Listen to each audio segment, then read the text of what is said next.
Hey, everybody, and welcome back to the Strategic Veteran. It's not every day you meet someone who's moved from leading elite teams in the world's most challenging environments to building a sanctuary of resilience and leadership here at home. Today's guest, Marc Fitzwater, transformed a lifetime of service as a Green Beret spanning 2 decades, continents, and countless pivotal moments into a mission that empowers not just fellow veterans, but everyday Americans. His journey isn't just about tactical experience or battlefield accolades. It's about facing loss head on, wrestling with fear, and walking the path of faith and purpose. Marc's story took a sharp personal turn with the loss of 2 teammates in Afghanistan, a moment that reframed his sense of mission, fueling his drive to help others move forward in life with courage and confidence. Now, as the founder of I-68 Consulting Group and the visionary behind a cutting-edge training facility in Colorado, Marc brings lessons forged in the crucible of special forces to help communities prepare for the unthinkable and develop unshakable leadership. Balancing the roles of husband, father, CEO, and mentor, he's quick to credit his smooth transition out of uniform to the support of his teammates in command, allowing him to jump into civilian life with the same relentless drive that defined his service. We're diving into the heart of Marc's journey, what it means to build strength through service, the hard truths of facing loss, and how finding a purpose you truly believe in can carry you through any transition. Marc, brother, welcome to the show. I'm excited to have you. This is gonna be awesome.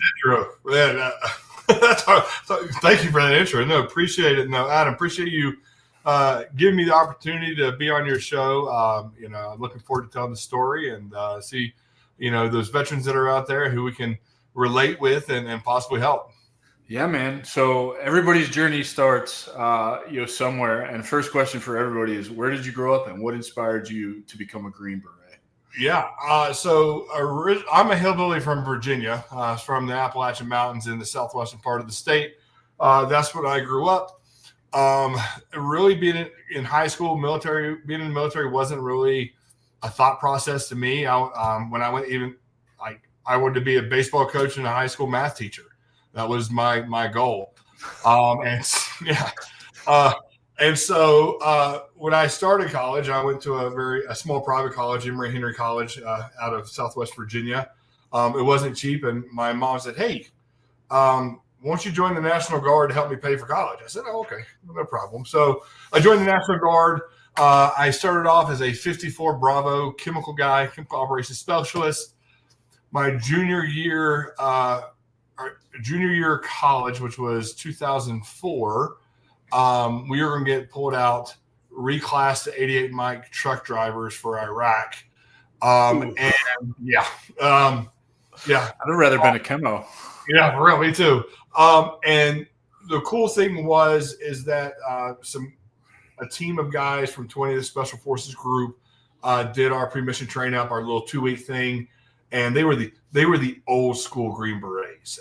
Sergeant First Class Smith, he was an old 18 Charlie. He was a hillbilly from Winston-Salem, but he spoke like 5 languages. And he told me, when I first got to my team, I was the first non-Vietnam vet. So old school, crusty Green Berets, trained us for 2 weeks. And that's when I decided being a math teacher wasn't in my cards. I was going to put all my efforts into donning the coveted Green Beret. Man.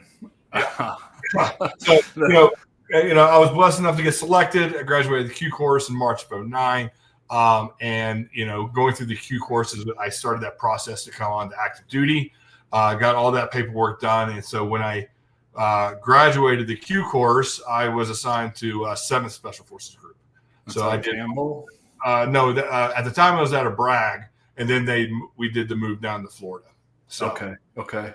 Yeah, I can't ever keep all the groups straight, but so you were a cadet in college, right? So you were getting you just came in, you still came in and enlisted. Yep, I'm an enlisted. Yeah, I'm an enlisted guy. We work for a living. But my parents are still pissed about it. So I'm paying for this college education, and my degree was in mathematics, and then they're like, "Why don't you become an officer?" I said, "Well, I like what I do. I get 17. I have the option. I could have gone to OCS, but then I'd had to start over, be a second lieutenant. Who wants to be a second lieutenant?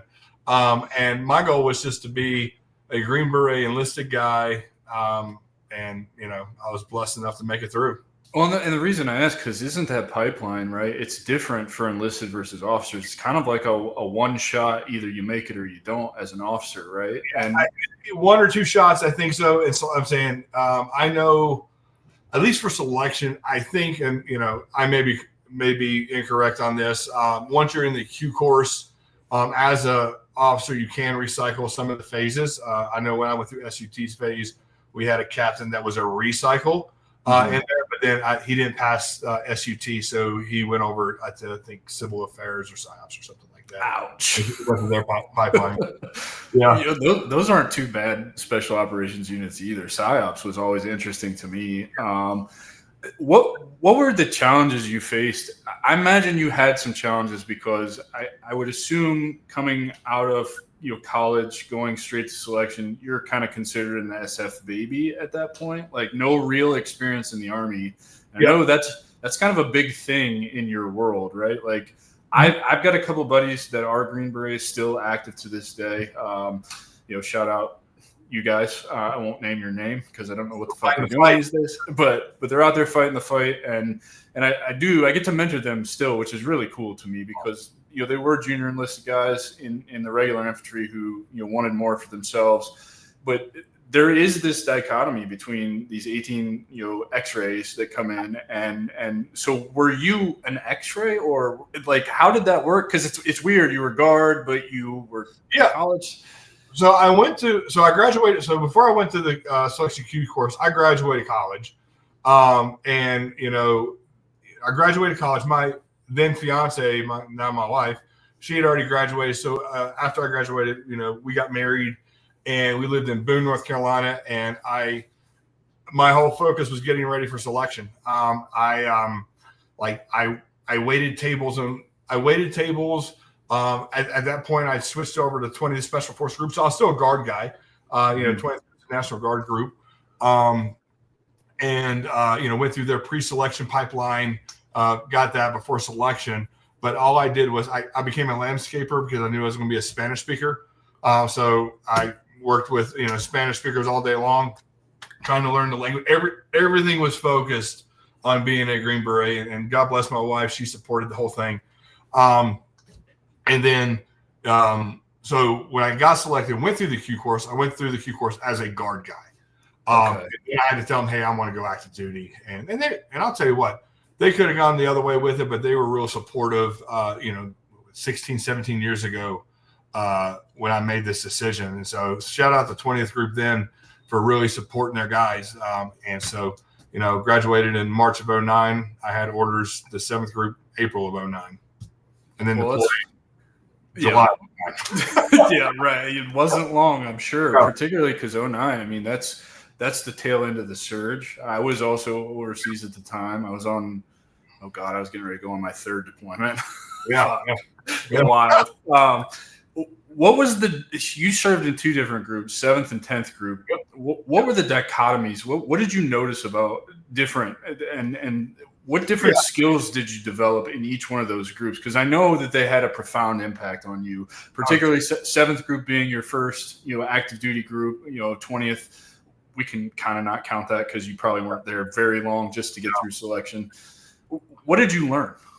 So I did all my ODA time in 7th Group. So I did, my first trip to Afghanistan, I was kind of at the group level, and which actually, as much as I hated it, I wanted to, this is like every Green Beret, man. I want to go to a team. I want to go to combat, all this stuff. But, things happen for a reason. I was an 18 Echo, so I was a commo guy. So my first deployment was kind of staff oriented. I was the RTO for the CGSO commander and sergeant major.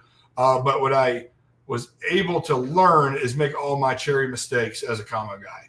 So, and as much as I hated it, I got with the really smart S6 guys, learned how to, make cables, all the different comm systems. So when I came back from the first deployment in 2009, and when I went to my ODA 7212, I was a more experienced commo guy, and I think was more value to the team.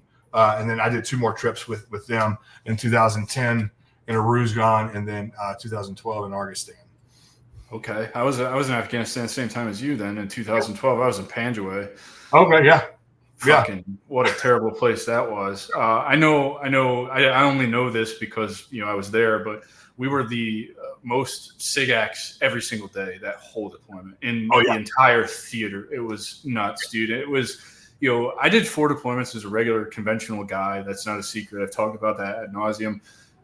The Afghanistan deployment for me, it far overshadows the 3 Iraq deployments that I did in terms of just op tempo, but loss, casualties, just fucking something every single day, man. Every time you turn around and just like it's very clearly a different fight too. And like I don't even know how to communicate that with people unless you went to Iraq and you went to Afghanistan pretty close together, because those wars change so much over time. I mean, I can even tell you my first Iraq deployment was so much different than my third Iraq deployment. And then I'm thinking, okay, we're going to go to Afghanistan. It's going to be similar, shit's winding down or whatever. Fuck no, it's just more like my first deployment to Iraq when I went to Afghanistan. Yeah, our 2010 trip was we were in Ruzgan, Firebase Cobra, and you see those videos, SF guys fighting in ball caps. That wasn't us, because our engagements were 8 hours long. Like we were getting. I mean, you wore your Kevlar helmet. We dropped, our CCT Mark, he passed in that deployment. He dropped so much munitions on that deployment. It was, like we had two of our team members killed, and let's see here, one. So that was, and then 3 casualties. So that's almost half our team. And so we had new guys come in. We had to mentor them up, and they did great. They jumped right in and cut their teeth and did great war fighters.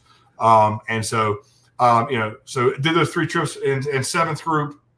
We came back. It was time for our Southcom rotation. So we did El Salvador twice, and then I did Colombia. For me, I came back from El Salvador in November. The second time, we're getting a return to burn to go to Colombia for 6 months. And my wife says, "Hey, look, Mark, I love you, but for the last 3 years, you've been at home a total of about 8 months." I said, "Okay, I hear you." And so they offered me a job here in Colorado at Special Operations Command North. Take a knee.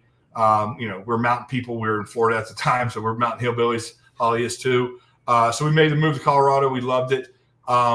And then I worked my staff job, which was really a great for me career-wise. I got to take a knee, standard 9 to 5. I actually deployed to Mexico for a few months while I was there.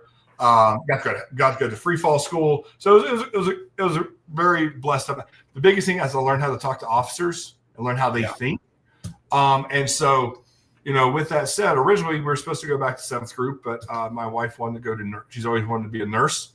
And so, the CSMs really took care of us. I was able to do a group swap over to 10th. And coming out of the staff time, I picked up E8. I thought I was going to ODA. The CSMs over at 10th group decided otherwise. I became a Jedburgh team sergeant, which was really cool. I was a team sergeant for 3 years, which normally team sergeants only get 2 years. I was team sergeant of a 3-man team, got to do some specialty stuff in Eastern Europe.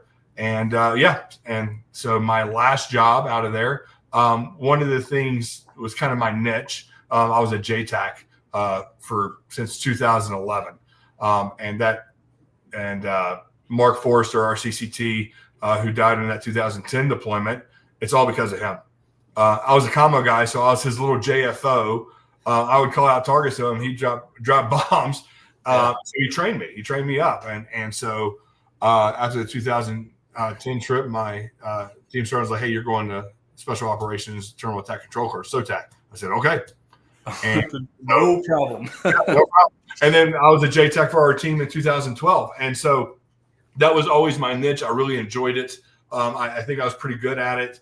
And so even when I went to the 4th Battalion, 10th Special Forces Group, I kept my credentials. I kept current and stuff like that, even though there wasn't a program. So I did a couple trips to Eastern Europe, and I was getting long in the tooth. I was tired. My family was tired. And so I moved up to S3 in 4th Battalion. And I asked him, hey, can I start a JTAC program? And so a very specialty type JTAC program for 4th Battalion, 10th Special Forces Group. Got it off the ground. We'll see where it goes. And then the group sergeant major plucked me. And then my last job, I was the group fires at UIC, which I enjoyed. I loved it. Got to mentor young Green Berets. At that time, I was I think so. I was the oldest green suiter JTAC in the Special Forces Regiment. So I was really, really old. Yeah. Well, and I think you're speaking to something, man, that I learned in my career too, because I went to that Afghanistan deployment after some injuries. Like the only way I was going was as the TOC into UIC, and I was miserable. I didn't want to do it. Looking back on that, I see as an older guy who can no longer keep up with the younger guys, broken body, so many deployments, tired, like you said, just constant rotation. I mean, every other year of my whole career, and our deployments are minimum a year long, right? And then I did a 16-month one, and so 50 months of combat time in 4 years, like that's fucking ridiculous, or in four total deployments. You know what I'm saying? So I learned so much. Like you said, you learned how to talk to officers. I learned how to war better. I learned how to war from the big picture. And part of that deployment was sitting with our FISR, an RJ Tech guy, and dropping bombs on bad guys and killing a lot of dudes. I always tell people now, if I had my career to do over again, I would have gone to the Air Force and been a JTAC. One, because the reenlistment bonuses were insane. I'd be multimillionaire at this point. And two, just because that's how my brain works. Like being able to talk aircraft onto target and knowing that where I drop that bomb, I'm responsible for shit. And it was so high pressure and so cool, and just fed this thing in my brain. And so I relate to what you're talking about JTAC, but then also getting older and being able to mentor guys below you, because that's when my career shifted. Because obviously I would get med boarded 2 years after the Afghanistan deployment, because my body wouldn't do it anymore, and I wasn't going to reclass to be some soft skill MLS guy as almost an E7. Like that doesn't make sense. Yeah. So I love that you're speaking to this, because I think this also plays a big part in what you're doing now, and we're going to get to that. And remind me to circle back to this, but the 2 losses you suffered in Afghanistan in 2010, I'm willing to bet everything that I've got in front of me right now that those really influenced your purpose and direction in life today and what you're building with I-68. So let's talk about those 2 gentlemen and those 2 heroes, and as much as you can tell, or as much as you want to tell, what were you going through? What happened? And how did that fundamentally change how Marc Fitzwater operates in his brain and sees his purpose in life? No, so the 2 teammates that were killed was Sergeant First Class Calvin Harrison. He was an 18 Delta, and then Mark Forrester. He was a senior airman. He was a Air Force combat controller, JTAC as well. And so that day we were doing a big clearing operation. My team and a sister team with our partner force. Big clearing operation. It was days long. And, so as I mentioned before, Mark would have me as his JFO. So I would rock 2 radios as well. One that was, our team radio, and the second one was on Mark's TAD, so I could help him, spot targets and stuff like that. So I had my own partner force. I made really good rapport with my partner force. And so, we're doing a clearing operation. Part of our team gets into a tick. And then, I'm used to hearing Mark on the radio. All of a sudden, I don't hear Mark. Nothing. It didn't even hit me. And I was like, man, Mark's radios are pretty good, because I help him with them. So, but Mark's a pretty good combo guy himself. And I'm listening. I'm trying to get a hold of him. My partner force guy comes and yanks on me. I'm like, get off me. I'm trying to listen. He goes, American hurts.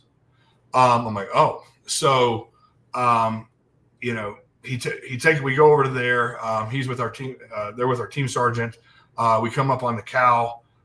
He had been shot in the head. And then, I go inside, talk to my team sergeant. I see Mark laid out. He got shot as well. And so my team sergeant tells me, hey, go find an HLZ. At that point, I'd taken control of the Apaches that we had overhead, and they helped me find an HLZ. And so, we carry the fallen. Get them loaded up on some 60s, and then we continue mission. It's kind of weird. It's kind of that weird feeling like, hey, like, what do we do right now? And thank God for our team sergeant. He was a great combat leader. He was a great mentor of mine to all of us, really. He kept us on focus. We finished what we were supposed to do. Mark, Cal, my kids know their names. I have pictures of them up on the walls every September 29th. We do a toast. I do a toast to them. Like during that deployment, my wife was pregnant with our first child. And so, when we had downtime, I'm reading like baby books, because I don't know anything. And that's the time of Skype and everything. And I'll just tell you, it's one of my favorite stories to tell. Because Calvin, he was a senior guy. He was an E7. Like, he'd been around the block once or twice. And I'm like, Cal, Holly has a question about pregnancy. And he's like, oh, okay. So he's like 2 hours later. I'm like, hey, can I talk to my wife? He's like, no. I'm like, oh, thanks, man. But what a great guy. He's such a great man. Had an infectious smile, an absolute specimen stud. Just like he was one of those Green Berets you wanted to be like. An absolute war fighter, but yet gentle on the other side. Mark, I'm saying, you want to talk about a guy that knew his job. He was older. He was an older guy. He went to college first and did his mission, and then came into the Air Force as a CCT. But he just knew his job so well. Really inspired me, and he took me under my wing. That was my second Afghan deployment, my first team deployment. And as I talked about it, like we got in real fights. It wasn't the whole, we got into a tick with a guy on the back of a moped. Couple pot shots and the enemy, the Taliban we fought out, we had respect for, because they were fighters too. And that's what I was trying to say earlier. The difference between Iraq and Afghanistan, like when we get to Afghanistan, these guys have aid stations, ammo supply points set up on these different ambush routes. And we had, you might be familiar with them. We had a PTIDS, so the balloon with two cameras on it, the same ones as the Apaches, and we did a lot of killing with that. I was really good at it, but we could see all these ambush routes that they had laid out, and these caches that they had, that they would go, and they just walk around like normal human beings until somebody's out on patrol, and then you could see them maneuvering on your element. And then that's what I mean. I learned a lot about war, and how to maneuver different elements and everything else. And so you had to have respect for them, because it wasn't just your typical fighters in Iraq that you taking a couple pot shots or blowing a command line IED up on you and then disappearing over a hill because they know that you're not going to find them. Exactly. Yeah. So, they were hardened fighters. They were hardened fighters. And I'll tell you what, my team sergeant, my team leader, great combat leaders. I was very fortunate. My team leader spoke at my retirement a little bit ago. By the way, how you like my freedom beard? Yes. It's getting there. Yeah. Come on, brother. Bring it on, man. My wife hates it. I told him to grow for 6 months, but no, and I told him in my speech, my team leader, I'd fight, I'd follow him to hell to fight the devil. What a great combat leader, and what a great man. I was very lucky to be on a team, an ODA that, we held each other up to the highest standards. I think we had what a special forces team is supposed to be. Like, we held each other. We weren't, I can call any of them right now. They would be here for me, and vice versa. Great men, great war fighters, great dads, they just great people, in my opinion. Hell yeah, man. Let's move into, your transition, and that's pretty recent. You mentioned that 10th group did you right, which is not typical of, and I don't know, I can't speak for the special operations community. It seems like to me, I've done enough of these at this point. I've talked to enough of you guys. They definitely take better care of you than conventional guys, for sure. I mean, mine, even in a med board process, is we're going to banish you to range control, and then your range control is going to run out because you can only be over there for so long, and then they're going to bring you back to the unit. And at one point, they talked about putting me underneath a fucking E5, like I was going to let that happen. Like, no, we're not going to do that. Like, they just used me and abused me until, basically it's time to get out. Didn't give me a chance, nor did they give me any kind of counsel and tell me, to prepare myself. It was like, I'm no longer useful, so they're going to kick me to the curb. And your experience was very much not that. So how did 10th group treat you, and how did they prepare you for having kind of, it sounds like a pretty smooth transition? Yeah, so I think one of the things that helped me was I communicated my intent, right? Because when I took over group fires, I was like, hey, look, I'm 1 year out from retirement on April 1st. You got me until then. And everybody said, yep, 100%. And so, I worked my butt off for until then. Like we did a lot of work. I was gone, a lot of TDYs, training guys and such like that. But then once that one April hit, I sat down with my first sergeant and we had a good conversation of what was expected of me.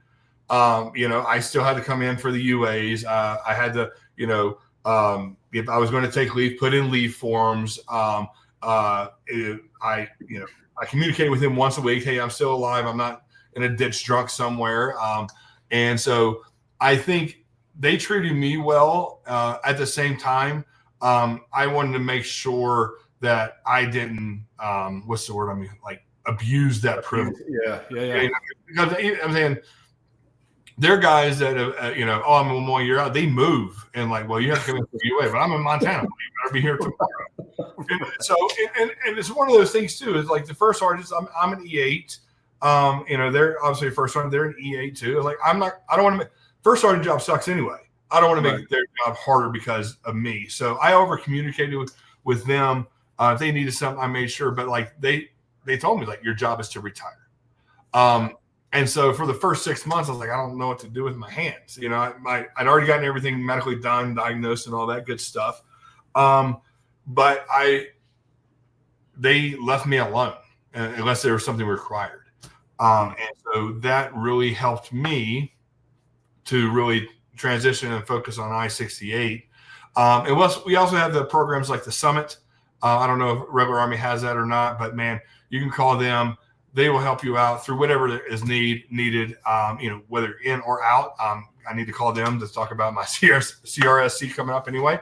But they're there to help people, transition out or, med board or something like that. So we've been really blessed. Because I think one of it is because I did the right thing, but they're like, yeah, do your thing, man. Like just retire. If you need anything, let us know. I did the SF. I had to do the Fort Carson stuff, SFL tap, and all that stuff, which sucked. Yeah. So what was your opinion of that? Did you find anything useful there? I mean, I'm not trying to blanket, and I'm blessed enough that I get to have a civilian who just got shit canned over the Northeast region of TAP has completely shut down as of June 1st. So all the Guard and Reserve guys no longer have a transition program in the Northeast. It includes Carlisle, which is West Point, that kind of thing. Yeah. I get to bring one of those wonderful women on because I've heard nothing but good things about the Carlisle program to basically speak to the TAP process. However, when I went through it, a very condensed version of it, because I was in a med board in 2015 and they couldn't figure out what the fuck was going on at that time. I mean, med boards took 24, 28 months at that point. But even talking to guys now, it's why I have a platform, because everything that I talk about is still true. Nothing has changed. Yeah. If anything, it's gotten worse. And so I'm not trying to blanket the whole TAP program like there's not useful stuff in there, because that could easily be interpreted like that's what I'm saying. It's just they're focused on the wrong things, I think. And it's not all about use your GI Bill, go to college, get a degree. You're a veteran. Everybody's going to want to hire you. You'll make six figures. Congratulations, you're successful. Like that doesn't work for guys like you and I. Yeah, it just doesn't work for us. And my point in that is, you went up to to fires and you're like, I want to create this program for that you don't currently have, which I think translates really well into the consulting business that you've started now, right? Like it was a precursor to what you're doing out here now. So you're gaining that skill and they afforded you that opportunity.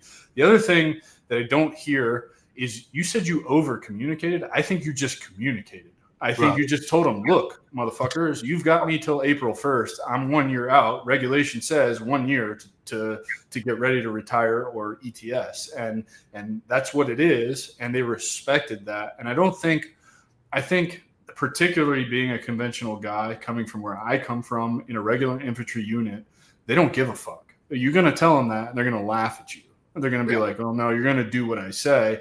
And so I think you can be a good example of, you call it over communicating. I just call it communicating. Like that's just what it is. I think maybe in the conventional side of things, guys should over communicate, beat that dead horse, and continue to beat it until they submit to, the regulation says 365 days. You know what I mean? Yeah, 100%. No, and you're right. I just communicate like we're supposed to communicate, but I think a lot of times that's like in normal speak, that's over communication. Right. Well, it comes from, for example, like, I watched one of my early squad leaders when I was a young private, coming back from the invasion, come back from his second deployment, which was another rough one. And then going to get help for the things that were going on up here. And then his career is over. It ended. Right. So we end up adopting this mentality where I can't communicate certain needs that I have because I will be penalized for it. Right. And so if you carry that your whole career, I feel like, it just makes sense that you wouldn't communicate that you need the 365 days to figure out what the fuck is going on because you're afraid you're so close to the end that you're just going to lose it all. You know what I mean? I will say you mentioned the mental health piece. I've seen it, and I can only speak for my experiences in SOF is that the old adage of if you go get help from a behavioral health therapist, your career is done. That at least in the organizations that I've served in SOF, that myth is gone. It's now a myth. It's not true anymore. 100%. I'm speaking. Remember, I came in 6 years before you, so I was a young private in 2003. I would say probably about the time you were coming in, or maybe coming back from your first Afghanistan rotation. They really, we came back from my second or third. I can't remember, and we now had behavioral health trailers outside of the company. Right. Or you can openly, everybody can see you walking into these and you're not getting judged anymore. But for somebody like me who saw that early on in my career, it's like, that's a no-go zone, man. I'm not going over there because I do know what happens. Right. Yeah. And so I'm not here to say that it's still like that. I think as much as, it's hard to speak, good about the Army in some aspects, I think they learned some lessons over a decade or more. You know what I mean? So, oh, and I'll tell you, behavioral health is saved my life. I've been in therapy for 5 years. The guys that when I was in charge of, I said, go get help, at least just for maintenance. Because, if, at least for part being a Green Beret, man, that's, and in the infantry too, that's all you do. This is you. This is what you do. So if over here you're struggling with something and then you put it away for work, it's eventually going to leak out. And so, the mental health, she saved my life. She's changed my life. I've been in it for 5 years, and I'll probably be in it for the rest of my life. And so for you veterans out there, like, even if you don't feel like you're struggling with something, I highly encourage you to seek mental health, professionals just for maintenance, because we can't act like we're in combat all the time. We're not in combat anymore, like physical combat. We have to be able to, know our operating environment, whether it's walking in the parking lot of Walmart or in your job, you know? Dude, I just went through this the other day, man. I was having a bad day up here, and I had to go to the store, Walmart, of all places, to get some shit. And all I wanted to do was rip everybody's head off in the store. I was like, I couldn't figure – the rage monster was out of the cage. And I was like, this is not – I don't want to be this person anymore. I don't you know, so I have to go back and come home and spend some time with myself, use the tools that I've acquired, not necessarily through therapy. I'm not a therapy guy. I'm a plant medicine guy. And so, you know, through that community, I've learned all kinds of wonderful, wonderful tools that are free to start accessing now. And so I get what you're talking about, man. And that actually leads me into the next one. I know your transition is still fresh, and I know you've got strong support, but what has surprised you most in terms of challenges or things that are coming up for you in this new life? Because this is a whole new life, right? Like you're not an operator anymore in the pulling triggers and kicking doors in and speaking 5 different languages. You're now, an operator in the entrepreneurial space. And so, what are your challenges? Like what has surprised you most? So, even through my transition, I really worked on, building a good foundation for I-68 for right now. The biggest challenges I have had mentally is now you got to perform. Now you it's on you. You're the boss. You're trying to build this company. I bought 160 acres last August. I have to pay the bills. I have to bring in the business, and everything. And I'll tell you what, I work more hours now than I did in garrison, unless we were training, right? So that is surprising. But I love what I do. Yeah. But here's the challenge that I've really are working hard on and really struggling is, having some sort of work-life balance. I got a wife and 3 kids. And they are supportive. Now, what I struggle with is that, okay, I put down the business to go spend time with the family, but I'm physically present, but I'm mentally thinking about the business. Yeah. So that is something I'm not very good at it yet. I'm really working hard on it. And so when I'm with the family, being present, and not thinking about the business, because the way I look at it, I'm fighting for my family now. Yeah. Right. That's how I look at it. I'm fighting for my family, to provide a good life for them outside of the military. And so, it's hard, being, an alpha guy, goal driven. I have my goals. I want to reach them, and that's all I want to do. But now, man, I'm also retired. Yeah. Let's spend some time with the kids, and like quality time with the kids, not just I'm here, hi, excuse me, but I'm in my phone checking emails or doing whatever it is. So that has been the biggest challenge for me, is being present with the family when I'm present with the family. Well, and that'll get easier, brother. I promise you that. It's a time thing, man. The reason I can sit here and confidently tell you that's going to get better for you is because you're aware of it. It's when you're not aware of it that it becomes a bigger problem, because you'll continue to lie to yourself and like, oh, I am present, even though I know I'm thinking about the business. I don't want to admit that to myself. We're all guilty of that, man. That's just how we're wired as entrepreneurs. I think, I don't have the kids or whatever, but I do want to be present for my wife because she does support me. It's only right that I support her and her goals and her dreams as well.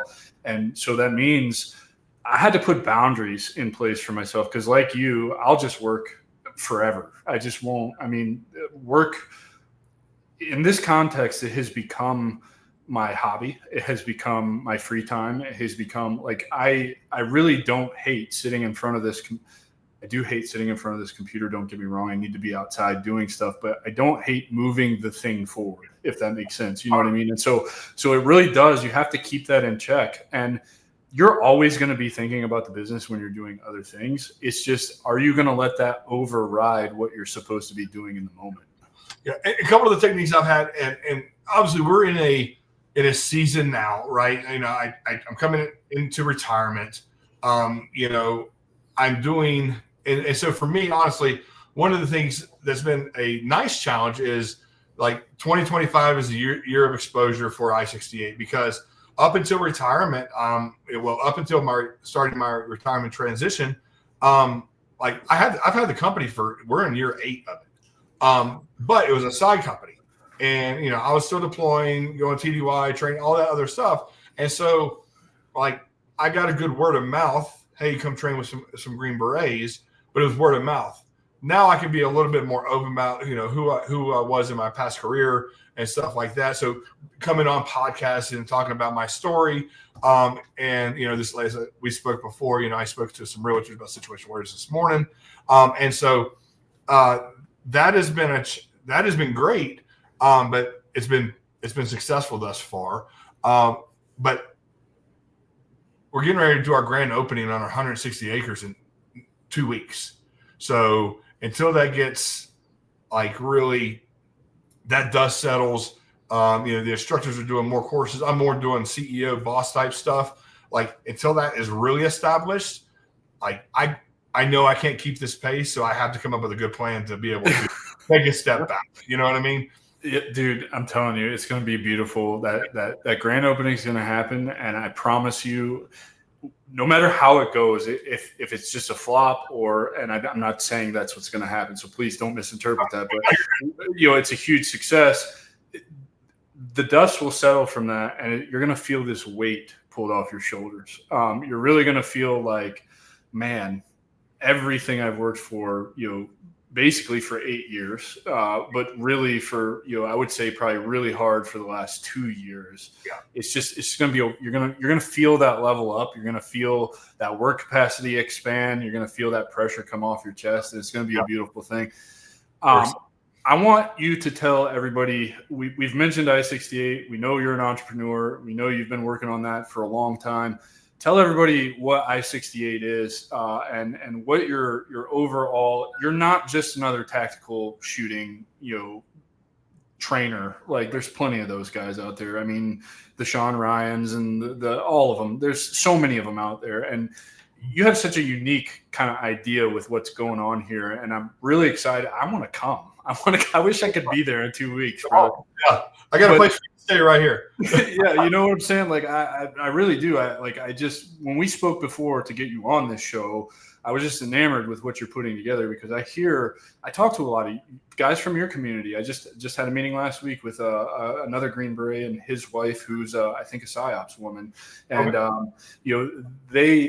they want to do the tactical training thing. And I'm like, brother, that is a tough business right now. Like there's just so many people doing it out there, and, setting yourself apart, and you've come up with I-68 and this whole just completely different way of doing it. So I want the world to know, or at least my world, my world to know what's going on with that, and like where you're going with this. So the floor is yours, man. No. So we do high-end defensive shooting. We do leadership and situational awareness training. That is the how. But we're not a tactical company. And I've learned this over 8 years. We are an empowerment company. Boom. This is what I'm driving at. I know empowerment's a buzzword, and so don't roll your eyes. This is why we say that. Over the last 8 years, 70% of our clients have been women. So we train a lot of women. And a lot of those women, they're coming out of a divorce. They or their husband deploys a lot, or they are a victim or almost a victim. So they have a place. So they come to us and they become empowered in their new capability to defend themselves and their loved ones. The men, they want to be that high-end protector. They take their role as father, as husband, that protector role in that role very, very seriously. And so, when I first started the company, I actually started kind of selfish reasons. I knew I was going to go back to a team, so I didn't want to be a fat staff guy who couldn't shoot. So that's kind of why I started the company. But then as we kept training over the last 8 years, we would get the messages, the texts like, hey, you and your instructors changed my life. I finally feel safe. I finally feel safe to walk down the street. And so this has developed over 8 years into where we're building a community of people that care about their training, care about each other, care about situational awareness, and really live that lifestyle. And we built specific events, for example, for our women. My wife, who is definitely smarter than me, her and her friend Ariana. If you look at Ariana, if you look at our like our Instagram and stuff, like all the awesome pictures, she takes them. But Ariana was one of those. She was my daughter's first grade teacher, scared of guns. And now she's a pistol packing mama, comes to all the training events. She's competing at the Valkyries competition next week. They're like, you need to do something just for the women. I said, no, that makes sense. So we started the I-68 Valkyries, Women Warriors. I ran out a whole indoor range, let them shoot for an hour, have a little mini competition. We have a big social at the end of it. And they come together as a community. So because of that, all the husbands got pissed off at me. They're like, Mark, what about us? So I'm like, that's fair. So, but guys, this as well. They go to the range. They want to shoot for 2 or 3 hours. Oh, they're there to train. Yeah, they're ready to put bullets down range. So we started the Aries event. I did still that. That was my call sign as a JTAC in 10th group. So we started that. And then we train hard. We have a big barbecue at the end. It's about fellowship and getting together as guys as best we can. Talk about our issues, but yet, do it in a loving way. So really bring those men together and fellowship. And so, that is, that's for I call it the I-68 family. Those events are for one, no one is going to think about shooting like I do, but these events, one, they bring people together, they get them out on the range to train, either to knock the dust off or to advance their training. And then we're doing these other like competitions. I call it our social impact competition. This is our 6th year that we're doing it. It's a 6-stage pistol competition fundraiser for a local nonprofit here in Colorado Springs, Victory Service Dogs. What I love about them, they have programs, obviously with veterans with PTSD, first responders, nurses, and then my favorite programs, they have a children's program. And the training takes, I think, a year. It costs $10,000 to do it, and then the owner doesn't pay a dime. And so, we've been fortunate enough to donate $50,000 over the last 5 years. My goal in life is to write him a $100,000 check based off of this event. So that's really what the I-68 Consulting Group is about. It's about that empowerment, bringing people together, and then we're using that defensive shooting, that training piece as the vehicle to do it. And I love this so much because it's you're right. Empowerment's a buzzword, but really what you're doing is you took your daughter's first grade teacher, and she's deathly afraid of guns, and you showed her how to be confident in a tool. And I relate this, I'm a fanny pack guy because I live in Florida. I'm sure you can relate. So I've got the Bando bag, and I carry a 365X macro, and I'm very adamant. I carry it everywhere I go. Better to have it have it not need it than need it and not have it. Right? Like you'll never convince me otherwise. And I can't get that through my wife's head. She's like, well, "What are you going to need it for?" I was like, "You just never know. Yeah. You never know." And and so I think that's what's unique is like. I did this. I managed a gun store while I was in college, trying to figure out what the fuck my life was going to look like, stumble fucking my way through transition for 8.5 years. And I did it kind of as the pandemic kicked off. And we saw this huge influx. I was in Washington State too. So I'll just leave it at that. And you can determine the type of people that were coming into the store now. But, several women would come in and they're like, I am deathly afraid of guns. I couldn't imagine myself stepping foot into a gun store because you people is what she used. Like I was afraid of you people. And she came back to me because I educated her. I wouldn't just sell her a gun. I was like, here's what you need to do. You need to go up to this place, rent as many guns in whatever caliber. I recommend 9mm, and then determine which one you like, and then come back to me, and then I'll be more comfortable selling you a gun. And I can't tell you how much more business that got us because now all her friends would come in because I took the time to just show her this is a tool. You have nothing to be afraid of, particularly if you go and learn how to use it. You know what I mean? And so I love that you're doing that, man, because I think, the way society is going right now, like you just never know, dude. It's like I'll say this, and here's the thing: is we're not teaching anything that you can't see on YouTube. As like you're creating the community, though. And I think that's the bigger part, right? Because that's where we're successful is how we connect with our students. Yeah. All my instructors are SF guys, but they're very specific SF guys that I brought on. Because here in Colorado Springs, you can throw a rock 25 meters and hit a Green Beret. But the guys that come on, they're vetted, and then we have the interview process or whatnot. And when we started this, and I started getting a lot of women students, it kind of surprised me because I was of the adage of women only want to learn from women.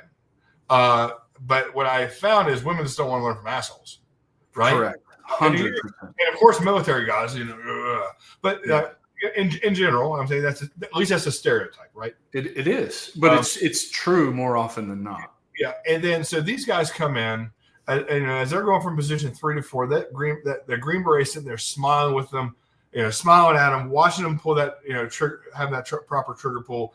It instills confidence into these students. Yeah. And even in our fundamentals course, we go, Colorado gun laws are gone crazy, and training requirements have gone crazy. But we still always gone above and beyond our fundamentals course. Because as of July 1st, you have to shoot 50 rounds to get your concealed carry permit. Well, this whole time we've always shot 150 rounds. Right. And you learn how to draw from a holster, place accurate rounds on a threat, then most importantly, in my opinion, safely reholster your firearm. And that's in every course. And so that the how we're doing it, I think, is why we're successful in what we're doing, not what we're doing. Well, and I love that too. I'm actually in favor of, having to shoot 50 rounds in order to get your CPL, because I don't think, me personally, a personal rule for myself is I need to go train, once every 90 days to make sure that I'm proficient. And, not to toot my own horn, I'm really good with a pistol. For some reason, I just have a skill with a pistol. It blows people's minds how good I can be with a pistol. I get it.